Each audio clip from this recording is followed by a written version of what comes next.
রান্না শুরু করছি শাওন পাকশালা কবিতার ছন্দে।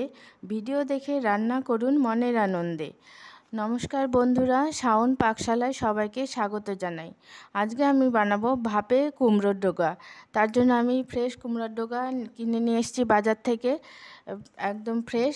আর নিয়েছি পোস্ত আর সাদা সর্ষে, কাঁচা লঙ্কা বাটা, আর নিয়েছি কিছু গোটা কাঁচা লঙ্কা। এখন আমি কুমড়োর ডোগাটা কেটে নেব।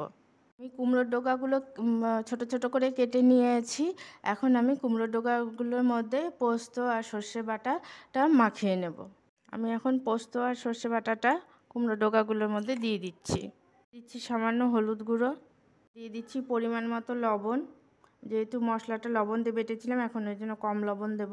আমি ভালো করে এগুলো মেখে নেব। আমি তো কোনো সবজি দিচ্ছি না, আপনারা যদি চান তাহলে কোনো সবজিও আপনাদের পছন্দ মতো সবজি এর মধ্যে অ্যাড করে দিতে পারেন। একটা টিফিন বক্স নিয়ে নিয়েছি, এখন আমি টিফিন বক্সের মধ্যে মশলা মেখানো কুমড়োর ডোগাগুলো দিয়ে দেব। মিক্সি ধোয়া বাটিটা ধোয়া একটু জল আছে, ওইটা আমি দিয়ে দিচ্ছি। এর মধ্যে দিয়ে দিচ্ছি কাঁচা সর্ষের তেল, দিয়েছি চেরা কাঁচা লঙ্কা।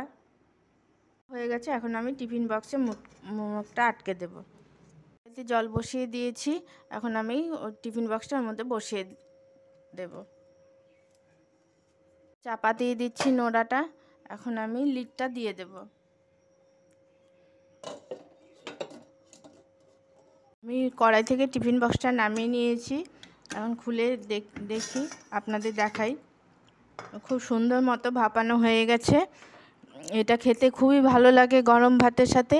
আপনারা এটা করে খাবেন। খেয়ে ভালো লাগলে আমার চ্যানেলটিকে সাবস্ক্রাইব করবেন, লাইক করবেন, শেয়ার করবেন এবং কমেন্ট করে আমার পাশে থাকবেন।